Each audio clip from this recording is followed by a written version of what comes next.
todos estaban de pie, discutiendo a gritos en el viejo comedor de la casa del abuelo. Que si la herencia, que si quién había cuidado más, que si quién merecía qué. La foto en blanco y negro de Joaquín y Ana, los abuelos, miraba desde la pared como testigo silencioso de una familia rota. Sobre la mesa, entre platos viejos y un mantel amarillento, había una caja de lata oxidada. Nadie le había prestado atención durante años, hasta que Elena, la hija del medio, la abrió con manos temblorosas. Dentro, envuelta en un pañuelo de la abuela, apareció una carta amarillenta, con una fecha de hacía más de 30 años, y una caligrafía inconfundible, la del abuelo Joaquín. Para mis hijos. Cuando la verdad ya no pueda esperar más, leyó Elena en voz alta. El salón se quedó en silencio. A medida que las frases iban saliendo de aquel papel escondido durante décadas, el orgullo se cayó al suelo, y uno por uno, hijos y nietos, comenzaron a doblar las rodillas. Esa tarde, toda la familia terminó arrodillada, no delante de un muerto, sino delante de Dios. Durante años, la familia Rivas había sido un ejemplo en el barrio.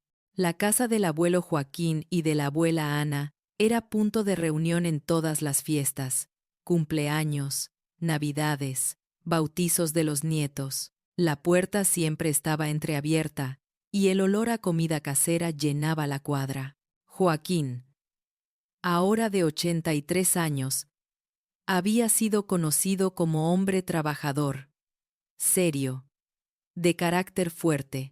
Había comenzado con un pequeño taller de carpintería y con el tiempo levantó un negocio que dio de comer a toda la familia. No era cariñoso en exceso, pero todos respetaban su palabra. Ana, la abuela, había sido todo lo contrario, dulce, risueña, de fe firme, siempre con un delantal limpio, un rosario en la mano y una Biblia gastada en la mesita de noche. Cuando algo iba mal, ella no levantaba la voz. Levantaba una oración. Tuvieron 3 hijos. Ricardo, el mayor. Elena, la del medio. Y Martín, el menor. Ricardo heredó el carácter del padre. Duro, exigente, obsesionado con el orden y el deber. Se convirtió en contador. Formó una familia correcta, pero pocas veces demostraba afecto. Había sido quien más tiempo trabajó con Joaquín en el negocio, y también quien más resentimiento guardaba por ciertas decisiones del pasado. Elena, en cambio, era más parecida a la abuela Ana. No tenía grandes títulos, ni un empleo prestigioso, pero tenía algo que los demás parecían haber perdido: paciencia. Se quedó viviendo más cerca de los padres. Fue quien los acompañó a consultas médicas, la que llamaba todos los días, la que sabía qué medicamento le tocaba a Joaquín y qué recuerdo hacía llorar a Ana. Martín, el menor, parecía siempre de paso. Joven rebelde en su tiempo, soñador, músico frustrado, trabajador informal, había tenido momentos de acercamiento a Dios en su juventud, cuando la abuela lo llevaba a la iglesia, pero con los años se fue alejando. Era el que menos aparecía en las fotos familiares recientes. Sobre todos ellos pesaba una sombra silenciosa: la muerte trágica de Lucía, la hermana pequeña que nadie mencionaba. Había fallecido a los 15 años en un accidente de coche. Para muchos, ese fue el día en que la casa dejó de sonar igual. Desde entonces, Joaquín se volvió aún más serio. Ana se agarró más a Dios, y los hijos aprendieron a caminar alrededor de un dolor que no se nombraba. La abuela Ana había partido hacía 6 años. Su Biblia quedó cerrada sobre la mesita, con algunas hojas marcadas.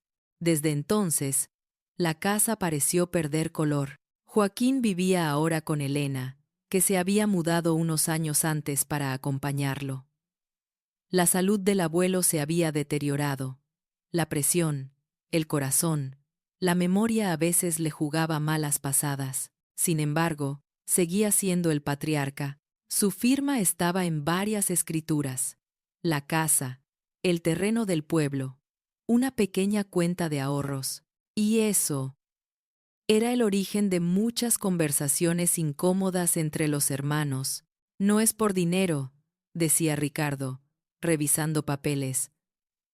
Es por justicia. Yo trabajé con papá toda la vida. Lo mínimo es que me deje una parte mayor. Martín ni aparece. Y tú, Elena, has hecho mucho, sí. Pero las cuentas son las cuentas. Elena no respondía con cálculo. Respondía con cansancio.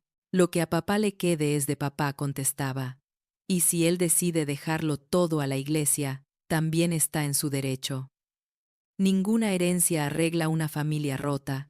Martín, cuando aparecía, esquivaba el tema con bromas. Ustedes siempre hablando de testamentos, decía. Yo con que me deje su radio vieja y algunas de sus herramientas, estoy contento. Pero en el fondo, también él arrastraba sus propias heridas.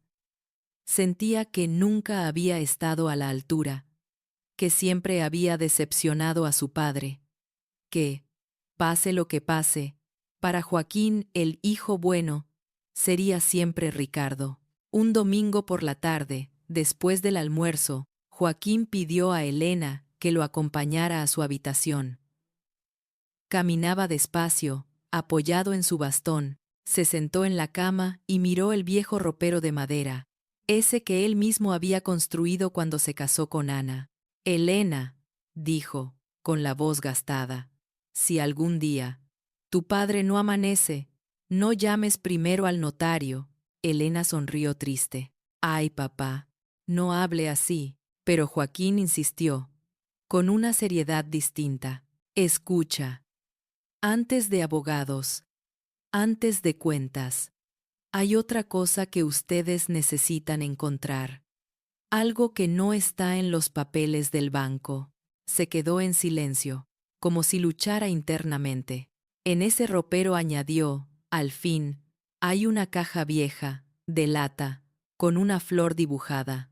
No la abras todavía, pero prométeme que cuando yo ya no pueda hablar, reunirás a tus hermanos y la abrirán juntos. Elena lo miró, intrigada. ¿Qué hay ahí, papá? Joaquín bajó la vista. Sus manos arrugadas temblaron. Algo que debí haber dicho. Hace décadas, murmuró. Pero fui cobarde. Tu madre y Dios son los únicos que saben toda la historia. Le tomó la mano. Prométemelo. Elena, sin comprender del todo el peso de esas palabras, asintió. Lo prometo, papá. Días después, el tema quedó en suspenso. Las rutinas continuaron. Las visitas de Ricardo se llenaban de consejos financieros. Las pocas apariciones de Martín seguían siendo esporádicas. La casa, aparentemente, se mantenía en pie. Pero en el ropero, tras una pila de manteles antiguos, una pequeña caja de lata esperaba el momento señalado. El otoño llegó con sus vientos fríos y con malas noticias. Una mañana, mientras Elena preparaba el desayuno, escuchó un golpe seco en la habitación del abuelo. Corrió y lo encontró en el suelo, con la mirada perdida. ¡Papá!, gritó, arrodillándose a su lado. Joaquín había sufrido un derrame. La ambulancia llegó rápido. Los paramédicos hicieron lo posible. En el hospital, los médicos explicaron el diagnóstico. El abuelo estaba estable, pero su capacidad para hablar y moverse se vería afectada. El tiempo diría cuánto podría recuperar. Ricardo llegó al hospital con prisa, traje de oficina, maletín en mano. Martín, más tarde, con ropa deportiva y gesto incómodo. Los tres hermanos se encontraron en la sala de espera, con el olor a desinfectante y el sonido de monitores de fondo. ¿Qué dijeron los doctores?, preguntó Martín. Que hay que esperar, respondió Elena. Que no saben si va a recuperar bien el habla. Está consciente, pero se cansa muy rápido. Ricardo miraba ya más allá de la camilla. Hay que adelantarse a los hechos, dijo. Si papá queda así, habrá que ver quién se hace cargo. ¿Cómo se va a pagar todo esto? ¿Qué se hace con la casa? No podemos improvisar. Elena lo miró con reproche. ¿Podemos, por una vez, hablar de papá como persona y no como problema económico? Dijo, cansada. Aún está vivo, Ricardo. Martín, encogido en una silla, murmuró. Lo que menos falta ahora son sermones. Necesitamos un plan. Ricardo sacó unos papeles. De hecho, traje algo para hablarlo con ustedes, dijo. El abogado me dijo que, por la edad de papá, ya deberíamos tener un testamento claro. Sería bueno que, si aún puede firmar, organicemos todo. Así evitamos peleas después. ¿Peleas?, repitió Elena. Si seguimos así, las peleas van a empezar antes del funeral. La herida de Lucía se asomó, aunque nadie la nombró. Desde aquella noche del accidente, cuando ella no volvió, había una frase que se clavó en la memoria de todos. El último grito de Ana, la abuela, delante del coche destrozado. Esto no tenía que pasar así, había dicho. Deshecha. Joaquín nunca habló demasiado de esa noche. Siempre repitió que fue culpa de la lluvia, de un conductor imprudente, del destino. Nunca reconoció delante de los hijos que, antes de tomar el volante, había tomado más de una copa. Nunca confesó que la culpa por ese volante entre sus manos casi lo mató por dentro. Solo Ana sabía todo. Lo escuchó llorando una madrugada, años después. Habían orado juntos. Él le pidió a Dios perdón, lloró como un niño.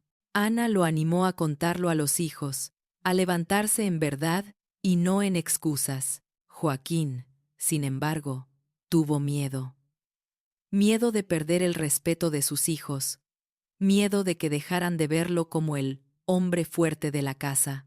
Escribió una carta, la guardó en una caja y dejó que las décadas pasaran.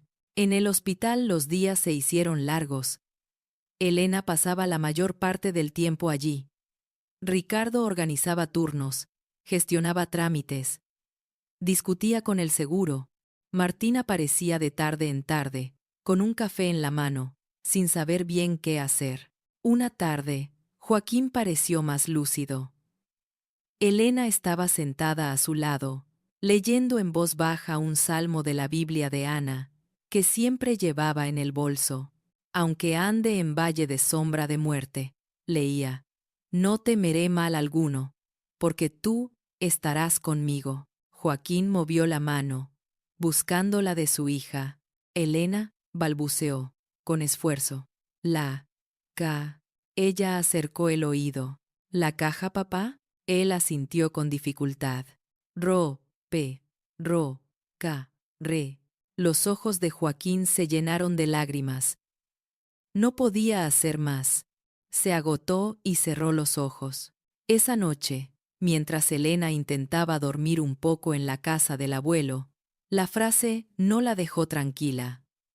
Entró en la habitación, encendió la luz suave del velador y miró el ropero. Lo abrió.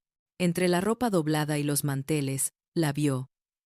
Una caja de lata con una flor dibujada, tal como su padre había descrito semanas antes. La tomó en sus manos. Estaba fría, pesada, cargada de historia.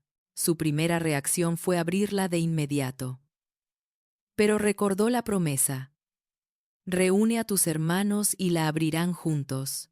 Se sentó en la cama, abrazando la caja. Sintió miedo. Intuía que ahí dentro había algo que iba a cambiarlo todo. Algo que llevaba años escondido. Algo que podía romper más o sanar. Al día siguiente, Ricardo y Martín llegaron temprano a la casa, convocados por Elena. ¿Qué pasa?, preguntó Ricardo, nervioso. ¿Alguna noticia de papá? Sigue igual, respondió ella. Pero dejó algo que tenemos que ver los tres. Los llevó al dormitorio. Puso la caja sobre la cama.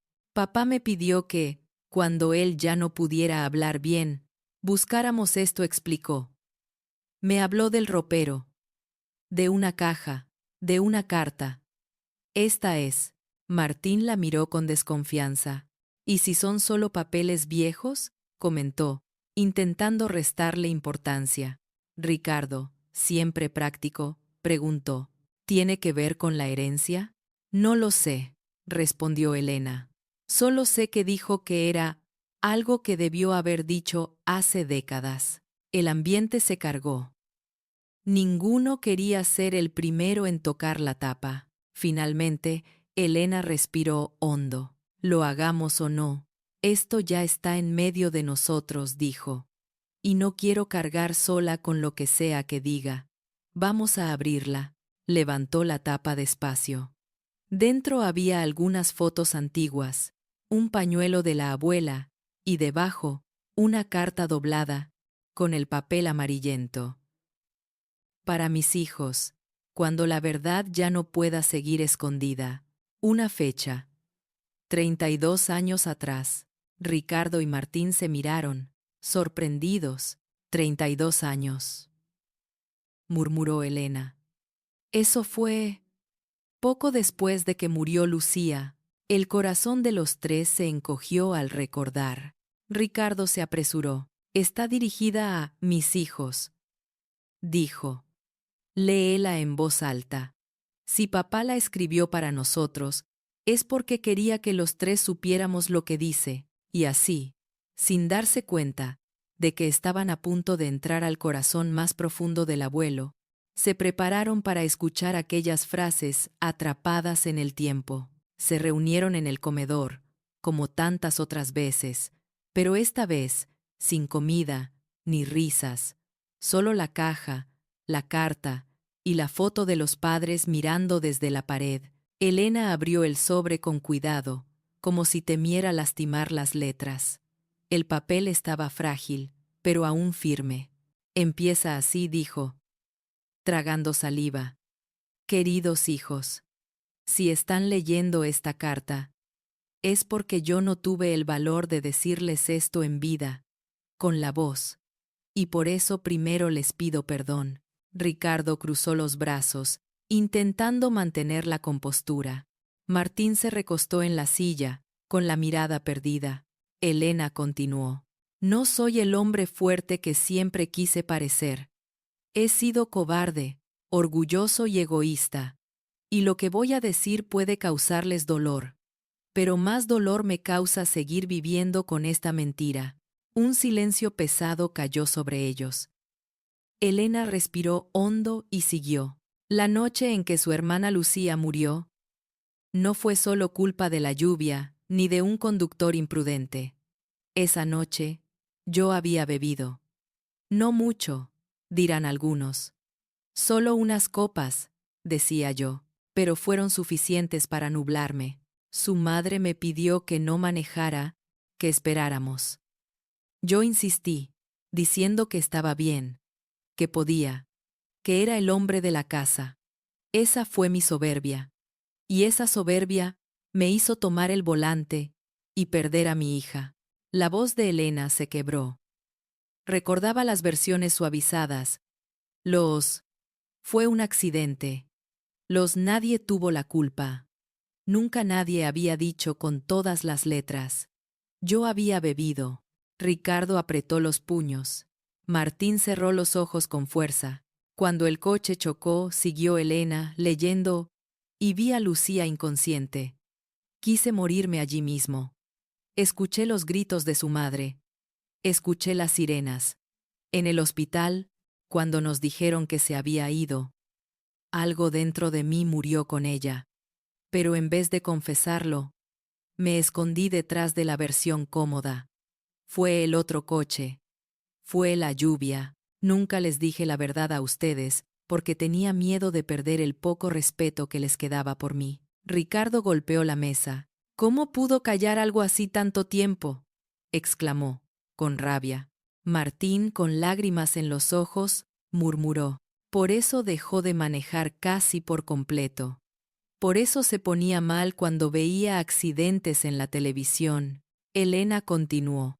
No solo eso. La crisis económica que vino después tampoco fue culpa exclusiva del socio deshonesto. Como yo les hice creer.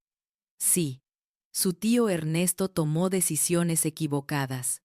Pero yo también, muchos años atrás, cuando el negocio iba bien, yo empecé a guardar dinero por fuera, sin declararlo.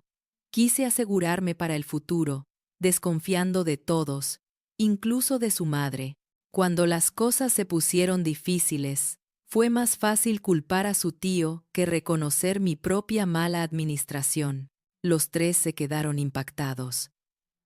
Durante años, la historia oficial había sido que el hermano de Joaquín, el tío Ernesto, se había portado mal y había dejado a la familia casi en la quiebra. Había una ruptura total. Nunca más se vieron. Ernesto no fue el demonio que yo pinté, leyó Elena. Hubo errores de los dos. Hubo gritos, acusaciones, orgullo. Yo decidí romper la relación y arrastré a la familia en mi decisión. Ustedes crecieron escuchando solo mi versión. De eso también me arrepiento. Martín se levantó y comenzó a caminar por la habitación, nervioso.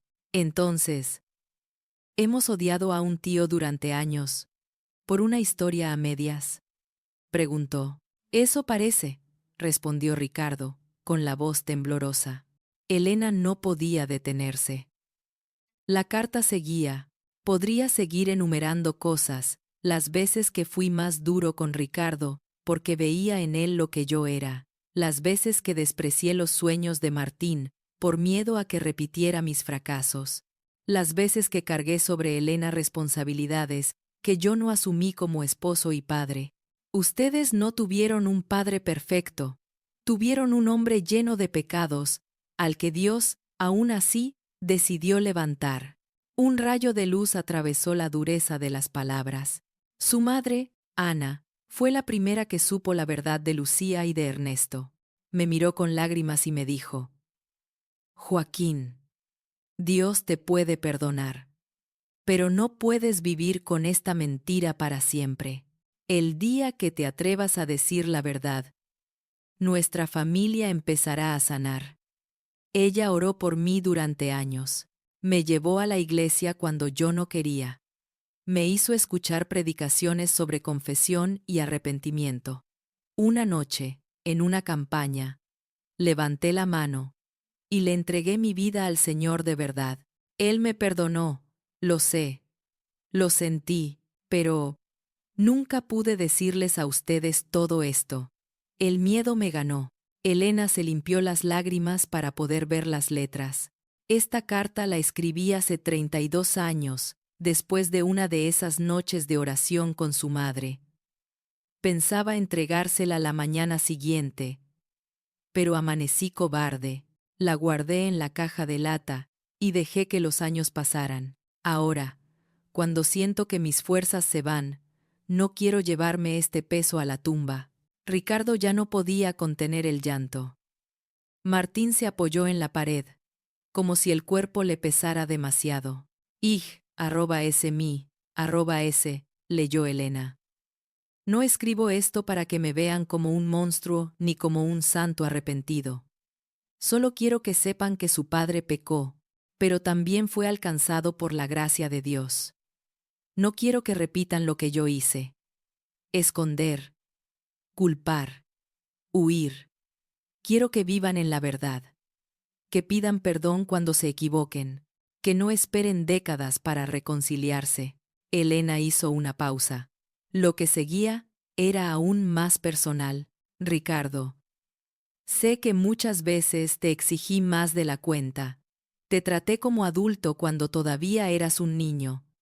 Te puse el peso del negocio sobre los hombros, sin preguntarte si querías. Perdóname por haberte dado más órdenes que abrazos. Ricardo rompió en un sollozo que nunca antes había permitido salir. Elena, tú siempre fuiste mi apoyo silencioso. La que estuvo cuando Lucía se fue, cuando tu madre enfermó, cuando las cuentas no daban. Muchas veces me recosté sobre ti sin decir gracias. Perdóname por haberte robado tu propia juventud en nombre de la responsabilidad. Elena apretó los labios para no llorar más fuerte. Martín, de ti me avergoncé muchas veces delante de otros, porque tus sueños no encajaban con los míos. Te comparé con tus hermanos, te dije cosas que nunca debí decir. Perdóname por no haber sabido celebrar tus dones. Dios te dio un corazón sensible que yo no supe entender. Martín se dejó caer en una silla, ocultando el rostro entre las manos. La carta se acercaba al final. Si algo les queda de mí cuando ya no esté, que no sea una casa, ni un taller, ni una cuenta. Que sea esta certeza: Dios perdona al que confiesa. Dios restaura al que se humilla. Dios sana familias cuando alguien se atreve a decir la verdad. Si esta carta llega a sus manos, por favor, no la usen para señalar, ni para destruir. Úsenla como una llave, para abrir la puerta que lleva al perdón. Y la última línea: sus rodillas dobladas delante de Dios serán la herencia más grande que podrían darme. Con amor y vergüenza, pero también con esperanza, su padre, Joaquín. Elena dobló la carta con manos temblorosas. Nadie habló durante varios minutos. Solo se escuchaban los sollozos contenidos, el tic-tac del reloj y algún auto pasando por la calle. Ricardo fue el primero en romper el silencio. Toda mi vida, dijo, pensando que papá era duro pero justo, juzgando a tío Ernesto como si fuera basura, cargando la muerte de Lucía como un misterio. Y ahora, se levantó, caminó hasta la foto de la pared y la miró fijamente. Y aún así, añadió, con la voz rota, tuvo el valor de escribir todo esto. Aunque nunca lo dijo en voz alta, lo dejó aquí, esperando que un día lo encontráramos. Martín sacudió la cabeza. Yo me pasé años criticando a papá por no ser transparente, dijo, y mírenme a mí, escondiendo mis adicciones, mis fracasos, mis miedos, huyendo de toda responsabilidad, repitiendo su esquema de escape. Elena, con la carta contra el pecho, murmuró, y yo me creí mejor porque me quedé, porque cuidé, porque serví. Pero guardé enojo porque nunca se me reconocía. También pequé de orgullo. La verdad había roto el cascarón de cada uno. Pero ahora faltaba lo más importante: ¿qué hacer con esa verdad? Mientras los tres hermanos intentaban procesar lo que acababan de escuchar, se escuchó la puerta abrirse. Era Sofía, la hija de Ricardo, una joven de 20 y tantos, que llegó con su hermano menor, Andrés. Habían ido a buscar unos documentos para el hospital. ¿Qué pasó?, preguntó Sofía, notando los ojos enrojecidos de todos. Elena miró la carta. Hay noticias, pero no del hospital, respondió. Son de hace 32 años. Invitó a los nietos a sentarse. Les explicó, por encima, que habían encontrado una carta del abuelo. Sofía, que siempre había tenido curiosidad por las historias antiguas de la familia, se inclinó hacia adelante. Andrés cruzó los brazos, sin saber si quería oír. Léela otra vez desde el principio, pidió Sofía. Si el abuelo la escribió para sus hijos, al final también es para nosotros. Ricardo dudó. No sé si... Elena lo interrumpió. No podemos seguir con medias verdades, dijo. Si esta carta está saliendo a la luz, será para todos. Nuestros hijos también han cargado con silencios que no les correspondían. Volvió a abrir el papel y comenzó a leer de nuevo, esta vez con todos alrededor de la mesa. Hijos y nietos. Varias generaciones frente a la verdad de uno solo. A medida que las frases se repetían, algo sobrenatural comenzó a ocurrir.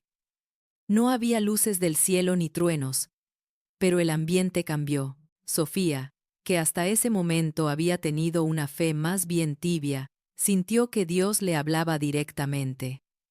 Siempre había juzgado al abuelo como un hombre frío, incapaz de mostrar cariño. Ahora lo veía como un hombre roto, que había cargado solo con culpas, que nunca se atrevió a compartir. Andrés, que pocas veces ponía atención en las conversaciones familiares, sintió un peso en el pecho. Él mismo había empezado a tomar, a divertirse, sin control algunas noches.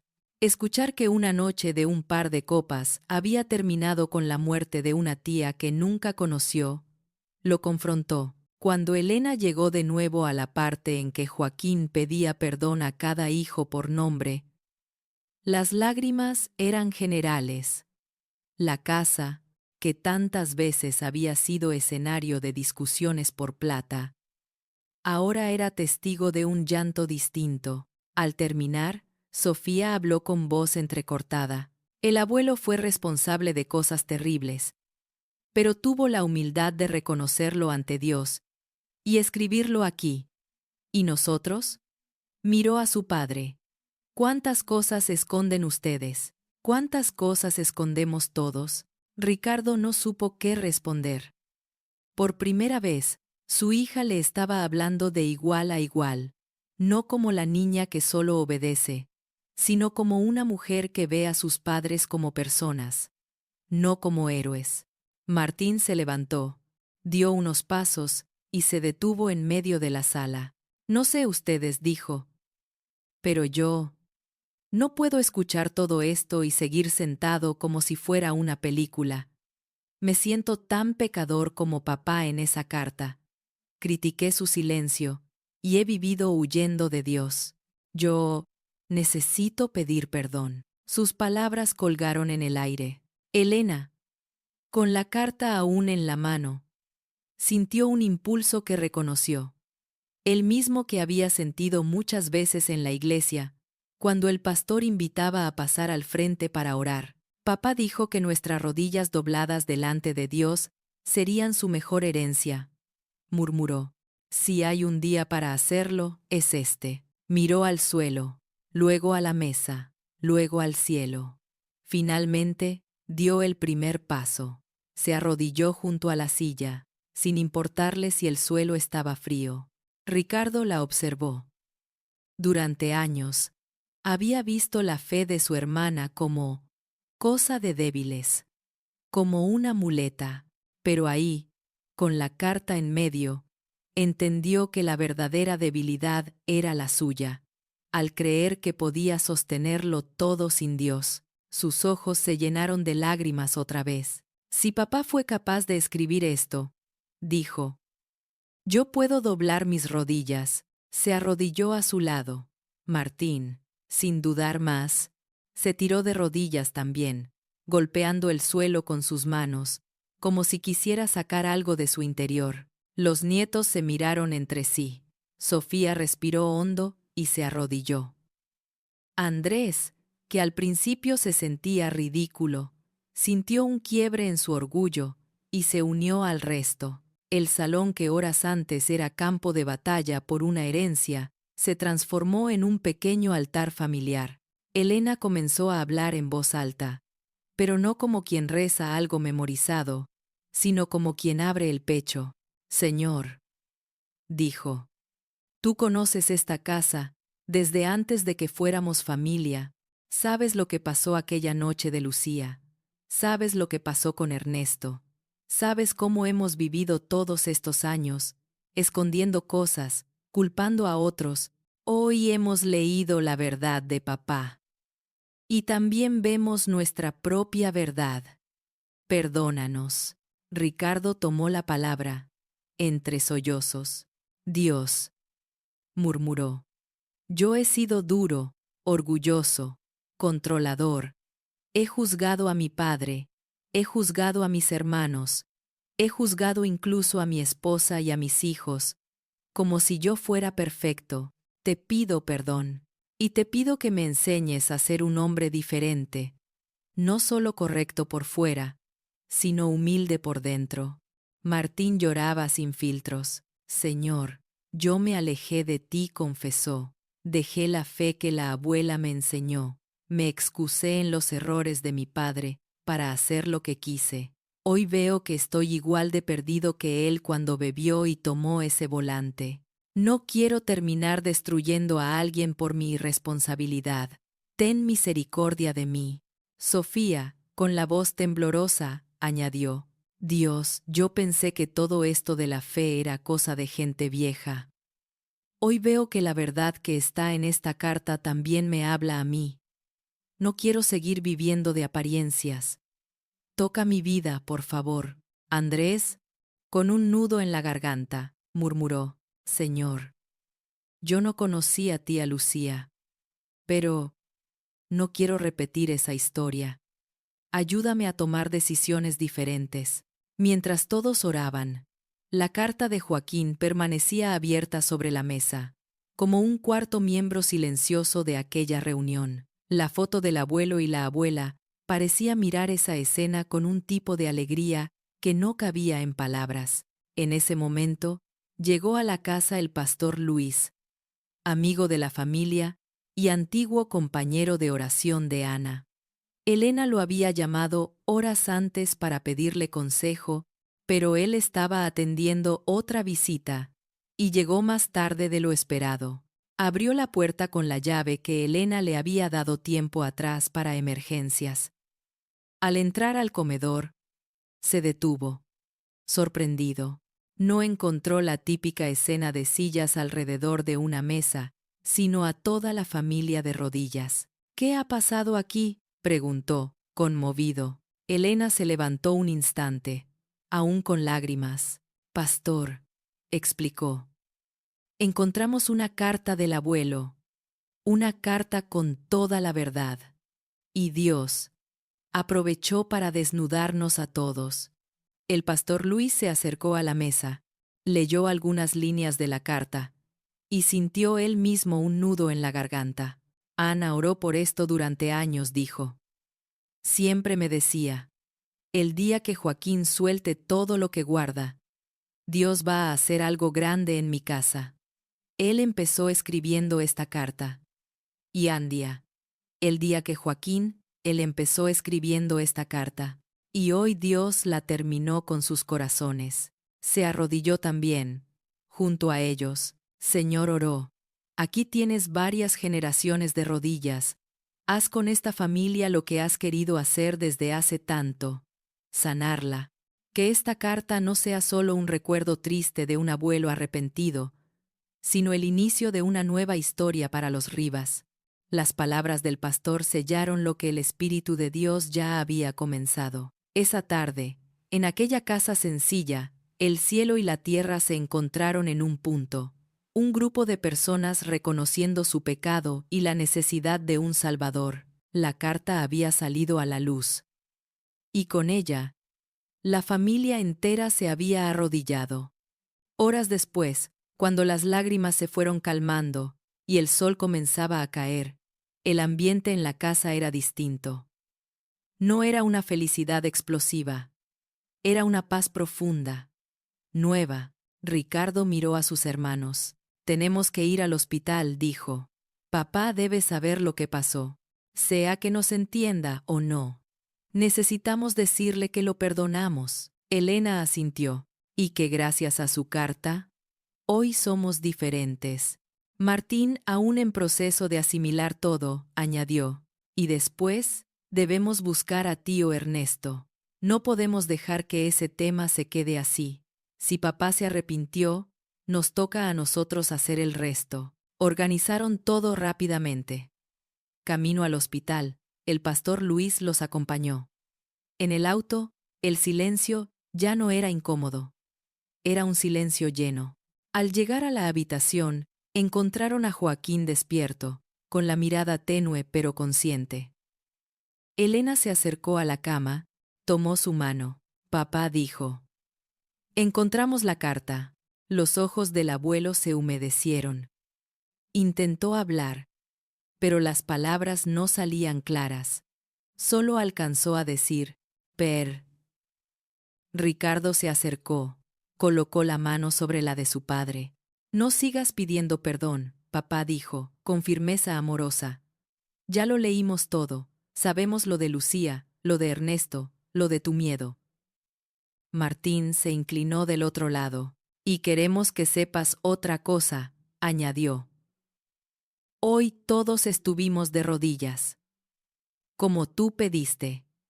Dios usó tu carta para romper nuestro orgullo. Elena sonrió entre lágrimas. Tu carta ya está haciendo lo que tú querías, dijo. Dios la está usando para sanar. Joaquín los miró a los tres, uno por uno. Las lágrimas rodaron por sus mejillas arrugadas. Intentó juntar las manos, como quien quiere orar. El pastor Luis se acercó. Don Joaquín dijo: Su familia está en el camino de la restauración. ¿Quiere que hagamos una oración de agradecimiento? El anciano asintió levemente. El pastor comenzó a orar, agradeciendo a Dios por la sinceridad de la carta, por la respuesta de la familia, por la obra que apenas comenzaba. En medio de la oración, Joaquín susurró, con esfuerzo: Gracias,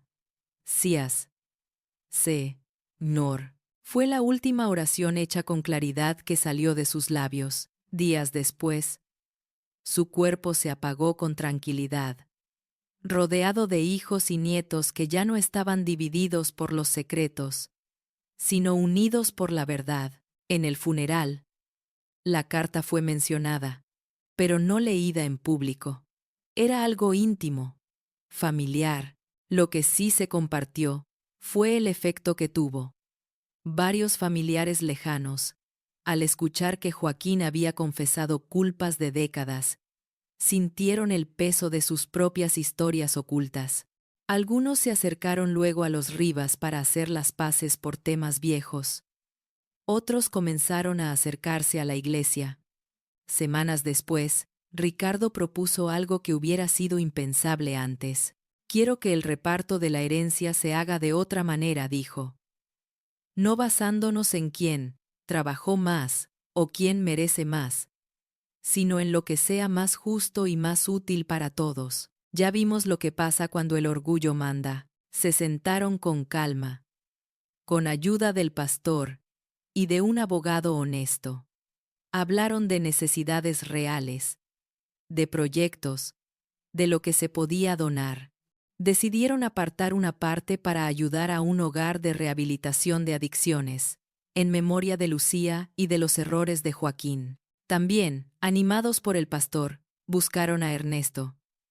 Al principio, el tío se mostró frío y desconfiado, pero cuando supo que Joaquín lo había mencionado en la carta, reconociendo su parte de culpa, algo en él se ablandó.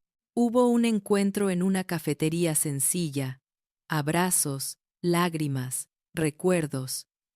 Otra historia de restauración empezó a escribirse. Sofía y Andrés, tocados por lo vivido, comenzaron a tomar decisiones distintas. Sofía se involucró en el grupo de jóvenes de la iglesia. Andrés dejó de jugar con el alcohol por diversión y empezó a acercarse también, con pasos tímidos pero firmes. La carta volvió a la caja de lata, pero ya no como un secreto escondido, sino como un testimonio. Elena la guardó con cuidado. No es un ídolo, decía. Es un recordatorio de hasta dónde puede llegar el pecado y hasta dónde llega la gracia cuando nos humillamos. Cada aniversario de la muerte de Joaquín, la familia se reúne en la casa vieja. No para hablar de propiedades ni cuentas, sino para leer un fragmento de la carta y para contar, a los más pequeños, la historia del día en que el abuelo escondido se dejó ver de verdad, y toda la familia se arrodilló. Ellos pensaban que la herencia más importante eran los bienes que el abuelo iba a dejar. Pero aquel día entendieron que el verdadero legado fue una carta escrita con vergüenza y esperanza, y un Dios dispuesto a transformar décadas de silencio en un comienzo nuevo. Ese día, Dios tocó a la familia Rivas, usando unas hojas amarillentas y unas rodillas en el suelo, para escribir una historia que ya nadie podría borrar. Tal vez en su casa no haya una caja de lata con una carta escondida, pero sí existen palabras nunca dichas, verdades a medias, culpas enterradas. Quizá hubo una muerte, una traición, una decisión injusta que marcó a todos, y de la que nadie se atreve a hablar.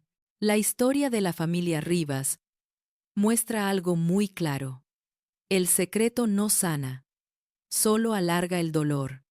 Pero cuando la verdad sale a la luz delante de Dios, aunque duela, se abre un camino de perdón y restauración. A veces hace falta una carta, una conversación, una oración en familia. Lo importante no es el formato, sino el corazón humillado. Si usted siente que hay cartas pendientes en su historia, pídale a Dios valor para sacarlas a la luz. Le invitamos a suscribirse al canal. Cuando Dios toca la familia, dejar su comentario, compartir si desea oración por su hogar, y enviar este video a alguien que lo necesite. Aquí seguirán escuchándose historias donde Dios transforma secretos en testimonios.